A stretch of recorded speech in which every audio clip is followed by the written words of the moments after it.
I'm glad you made it here. um, Glad you're progressing through the steps and taking action in your life to have the personal development and growth you want and need in order to achieve the dreams you have. Um, this step, we're going to be talking about barriers, just defining the barriers that hold you back. The majority of that, the vast majority of barriers that hold people back is fears. You can just say fear. There you go. That's the barrier. There are legitimate other barriers that hold people back, right? If you're in business, for example, you may have a partnership that's developing, but it's not ready, right? Maybe it's them, maybe it's your business, whatever it is. It's not fear, it's just situational, circumstantial, right? Sometimes relationships are not ready to move forward, and you've done everything you can, and it's a matter of, the other party. I'm a little hesitant to even bring that type of stuff up because when you act like you're not in control of certain situations, it's so easy to be filled with excuses. But there are legitimate barriers that are not associated with fear, right, or anxiety, or whatever, however you want to define it. That are legitimate, and you need to address them and come up with a plan, because a plan around barriers is what helps you get through it, right? You can chunk it up into smaller parts and take care of this one, then this one, then this one, and now all of a sudden you've only got a small piece left to break down your barrier and create the wealth or the partnership, or to actually start on your project. If you're in like a construction worker or something and you got a large project, of course you gotta break that down and find the right people for for subcontracting, all this stuff, right? That principle can be applied to a lot of other areas of life and business and things. So you've got to write those down, and that's the beginning of your plan. You've got to plan for each thing.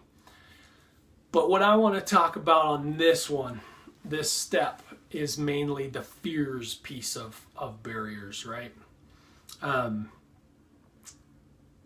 Fear is a funny thing because we typically are telling ourselves some big story of how it's going to play out, or what it would be like, or how they're going to react, or how we'll be perceived. And the story is usually only a fraction of it is true, right?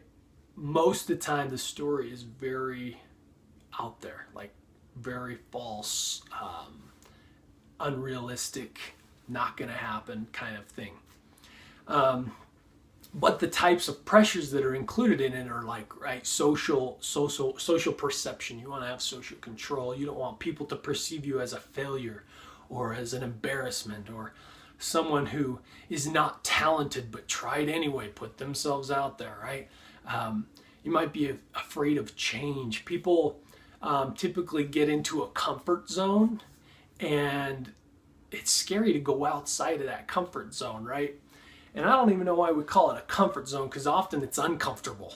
It's a bad situation. Like, for example, people who grew up in abusive homes frequently will seek out a new abusive relationship as they get older, right? Because they are so familiar with drama and finger pointing and, lashing out and taking out emotion that they can't deal with on other people. They get used to that, and that's the culture they understand. They get it, right? That's their familiarity, and so they'll go seek it out again. Well, we don't want to perpetuate things like this. We want to break this down and go get a healthy relationship. We want to address these fears and name them correctly, and then go experiment a little bit, and you will see, as you step into the fear, it's not true what you were telling yourself before, right? There may be a few things that are true. And the cool thing is, you want some barriers. You want things to be hard, because when you step into it and you beat it and you accomplish it, that's where joy is found. That's where self-esteem is found, and self-love and confidence and all these characteristics that we all would love to have. It's just only a few people go get them because only a few people learned the correct way to deal with fear, to deal with barriers, how to plan for them, and how to find the support in case things do go wrong, right? I just barely read a thing on Facebook today. It was a post on Facebook of like, I think it had 6 people on there. It was Einstein, Michael Jordan, what's his name is it Walt Disney, I guess? I don't know, there was a couple others on there. And Oprah Winfrey, someone else, anyway. Oh, Steve Jobs. And each of them, it was basically what they failed at, right? Like Oprah was turned down for her like a newscaster position or some job on TV because she didn't look right. Steve Jobs was kicked out of his own company. He was he was removed from his position in the company that he started. And then he eventually was put back in, right? And that's when Apple became the most valuable company in the world, basically, or at least in the US. And Michael Jordan was cut from his basketball team, and I believe he was a sophomore. He was devastated, right? But that turned the switch for him. People have failed over and over and over in life, but the ones that have a specific type of attitude towards it are the ones that come up through it. Michael Jordan says, he's like, I'm okay with failure. I can handle that. Everyone fails. But I'm not okay with not trying again, right? He's more afraid of how he'll feel if he doesn't try than he is of the failure, or of how he'll be perceived if he fails. So his is more of a personal thing, right? Like, I won't feel good with myself if I don't try this, if I don't beat this, if I don't work at it, right? Most people have the opposite opinion. I won't be okay with myself if I try and fail and others see it, right? That's the wrong attitude. Let me tell you why that's the wrong attitude, or at least a little piece of it. First of all, self-love and self-esteem come from self-driven accomplishment. You don't get self-esteem from other people complimenting you. And here's why that's true. Whatever I say to you as a compliment or as a lashing or as a degrading comment is only a reflection of me. So if I say I like your shirt, all that means is that I like your shirt. Has nothing to do with you and your personal being, who you are, how you are, what you are, right? Has nothing to do with you. It's only a reflection of me.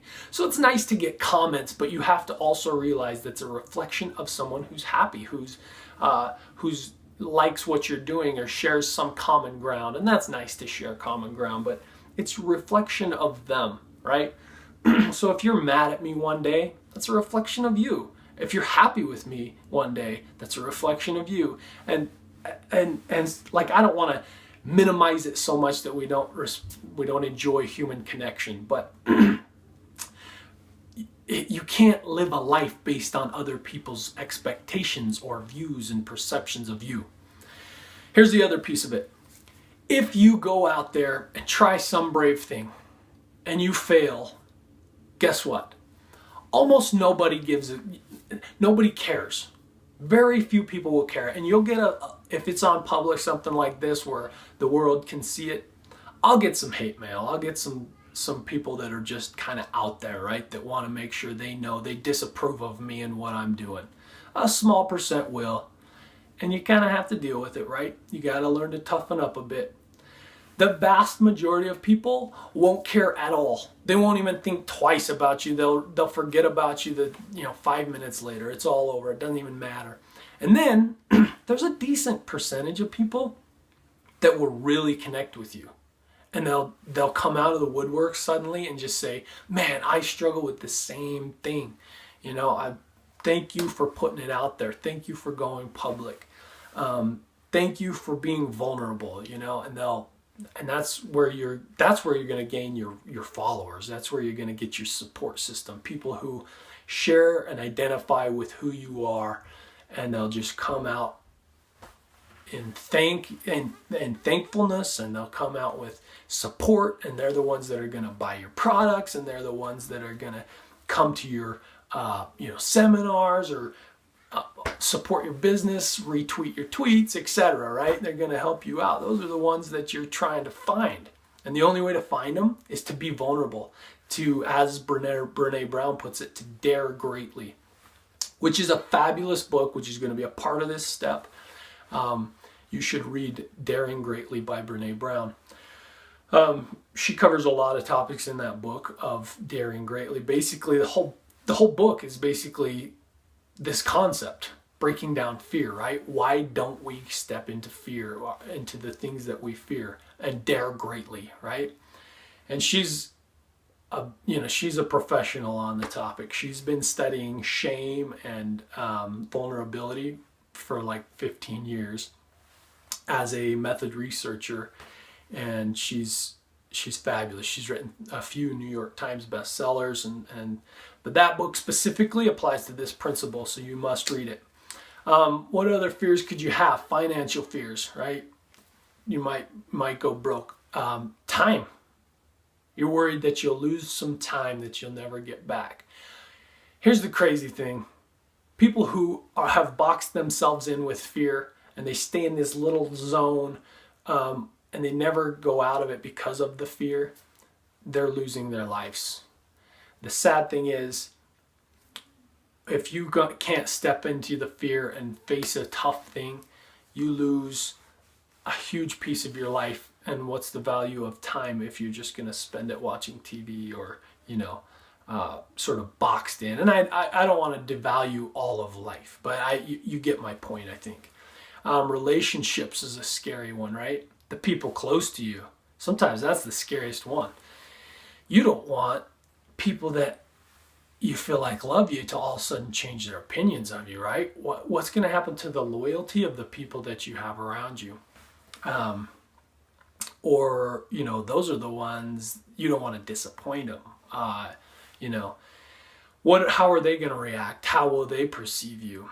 I know for me, a lot of times it's the people that I'm acquainted with, or I grew up with or whatever. And then I'm like, oh, what are they going to think? I can handle like my family and close friends knowing me, or, seeing all my vulnerability, and I can handle the big bad world out there seeing it. But I don't want those like acquaintances that might send me a text or something, right? Well, you got to get over it. You just got to go through it. You're going to find out the same principles apply with them. Most don't care. A few will find it a little strange and maybe comment on it. And there's going to be a bunch that really, really connect with it and say, man, I saw your thing, or, that was so cool that you did that, whatever.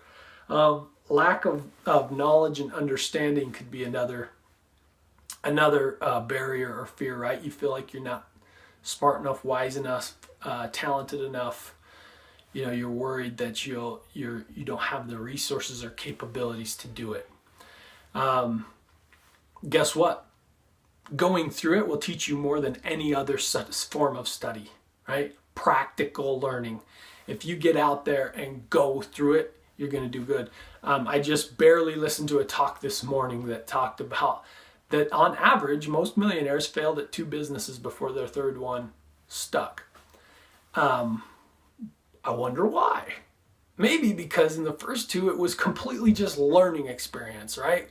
They saw where they failed, where they went wrong, the people they trusted that they shouldn't have, the people that they needed that they didn't have, the resources, the business sense, the legal sense, all the pieces of the business. Like, you learn it as you go, and failure is an opportunity to learn.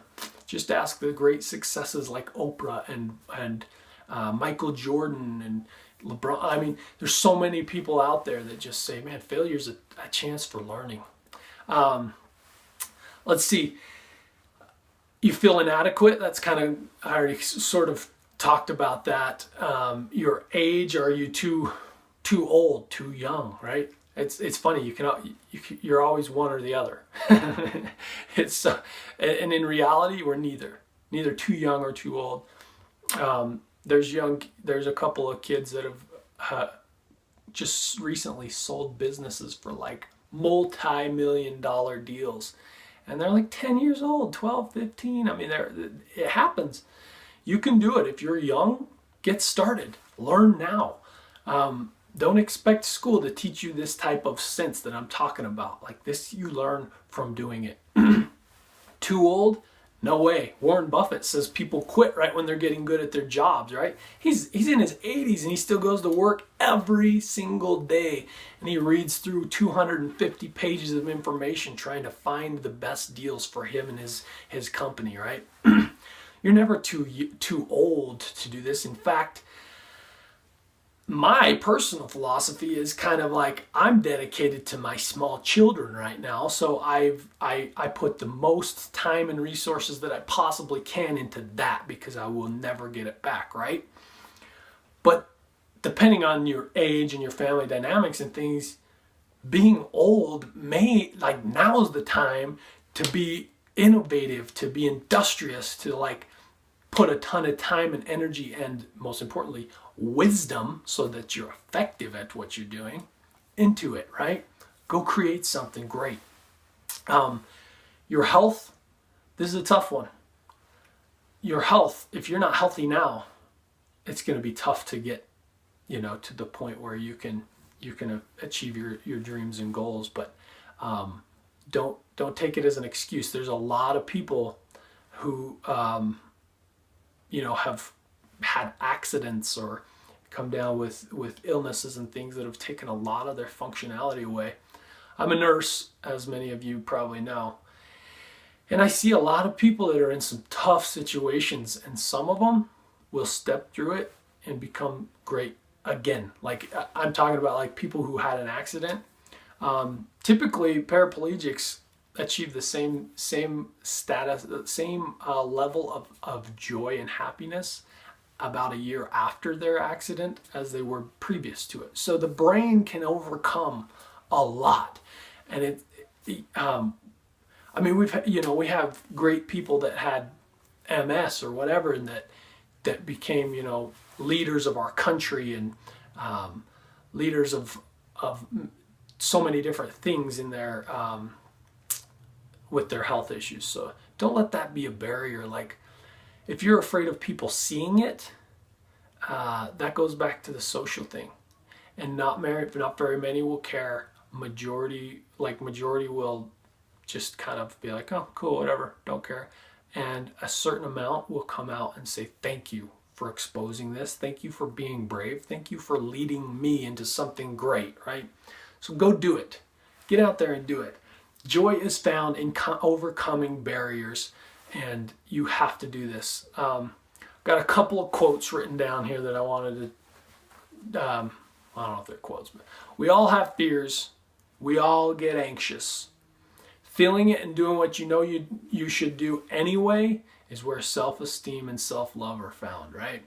There are dozens of pitfalls between where you stand and where you want to be, what your dream is.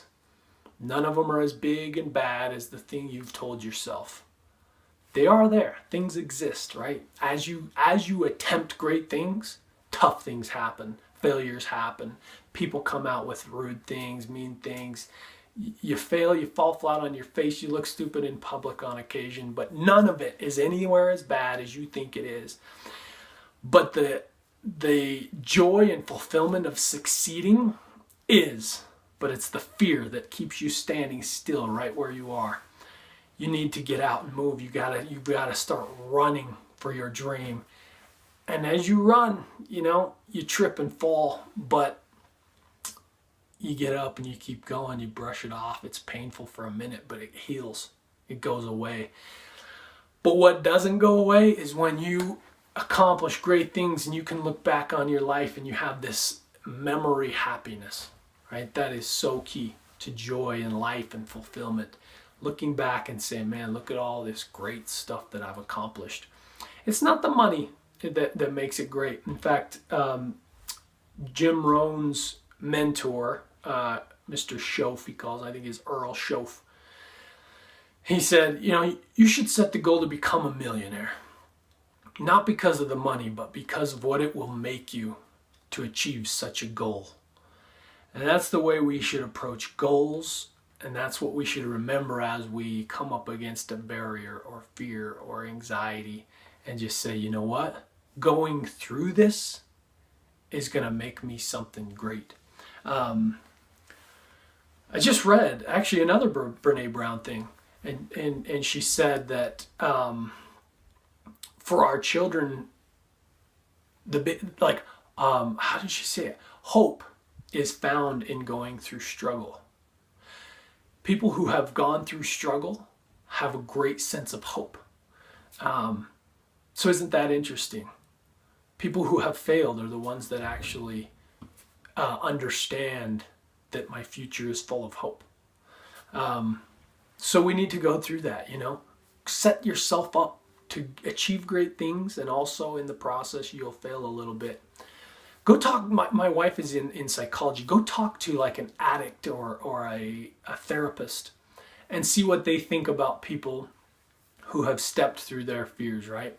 Most addiction and stuff like that is very caught up in the perception of others, fear. In fact, I know one guy that said, I'm only as addicted as my secrecy. So he puts his story, this is why I know him, he puts his story everywhere. He's in books, he's got websites, he's got a t-shirt that he does, and I mean, he just is out there. And he's one of the more confident people I've ever met. But according to himself, when he is secret, he feels dark, he feels scared, he feels like he's trying to hide from things, right?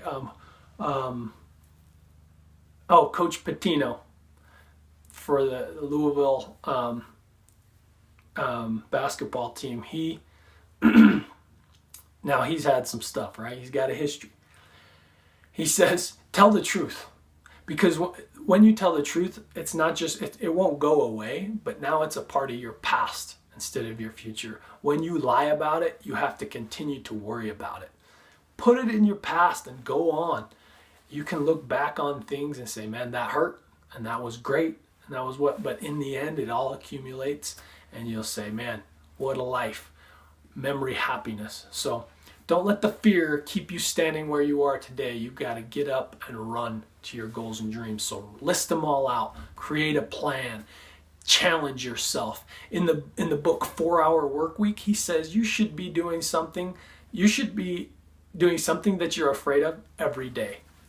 Why? Because it allows you to live the free life that you want to live without barriers and fear and anxiety of everything around you, right? You break it all down and you become free. So carry on. Lots of resources below on this. I'll be posting books as I find them that are applicable to the this idea, and there's some great ones on this topic. So come back to this one and find those books, and we will see you in the next step.